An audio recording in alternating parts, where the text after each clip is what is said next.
নমস্কার বন্ধুরা, আপনাদের আরেকবার স্বাগত জানাই আমার চ্যানেল। তো বন্ধুরা, আজ ম্যাচ রয়েছে কেকেআর ভার্সেস পাঞ্জাব কিংস।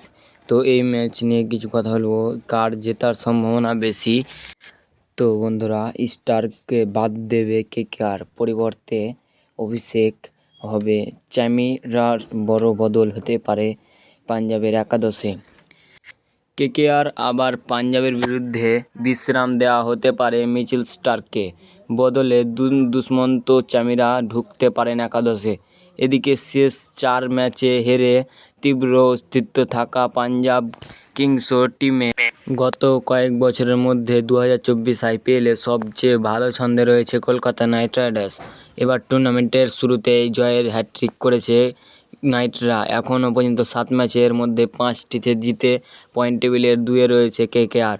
শুক্রবার পয়েন্ট টেবিলে 9 থাকা পাঞ্জাব কিংসকে হারাতে পারলে প্লে অফের দিকে এক পা বাড়াবে কেকেআর। এদিকে শুক্রবার ইডেনে ডু আর ডাই ম্যাচ খেলতে নামবে পাঞ্জাব কিংস। 8 ম্যাচে 4 পয়েন্ট নিয়ে নবম স্থানে রয়েছে প্রীতি জিন্টার ফ্র্যাঞ্চাইজি। হারলেই প্লে অফের আশা শেষ। এই অবস্থায় শিখর ধাওয়ানকে পাচ্ছে না পাঞ্জাব কিংসদের spin bowling coach Sunil Joshi জানিয়েছেন চোট সরিয়ে সুস্থ হওয়ার পথে ধাওয়ান, তবে কলকাতার বিরুদ্ধে খেলার সম্ভাবনা নেই শিখর ধাওয়ানের।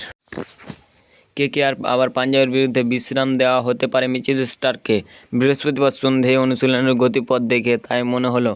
গত 2 দিন নেটেও বল করেননি স্টার্ক। বুধবার বিশ্রাম দেওয়া হয়েছিল তাকে। ম্যাচের আগের দিনও বল করতে দেখিনি। প্র্যাকটিস শুরুর প্রথম দিকে আজই তারকাকে মাঠে খুঁজেই পাওয়া যায়নি। পরের দিকে স্টার্ককে মাঠের সেন্টার নেটের পেছনে ফিল সল্টের সঙ্গে বসে কথা বলতে দেখা যায়। খানিক পরের দিকেও বল নাড়াচাড়া করলেও নেটে বল করেননি, বরং নেটে স্ট্রেচিংয়ের পরে বল করতে দেখা যায় দুষ্মন্ত চ্যামিরাকে। সব কিছু ঠিক থাকলে হয়তো শ্রীলঙ্কার বোলারের বেগুনি জার্সিতে অভিষেক হতে পারে। ফিল সল্ট ভালো ছন্দে রয়েছেন। সুনীল নারিনও এবার ভালো খেলেছেন। পাঞ্জাবের বিরুদ্ধে তারাই ওপেন করবেন।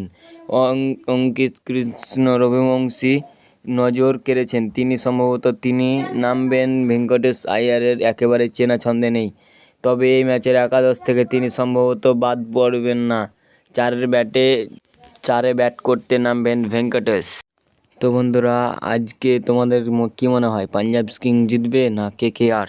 আর হ্যাঁ, আমার চ্যানেলটা সাবস্ক্রাইব করে দেবে এরকম খবর পেতে হলে আইপিএল 2024।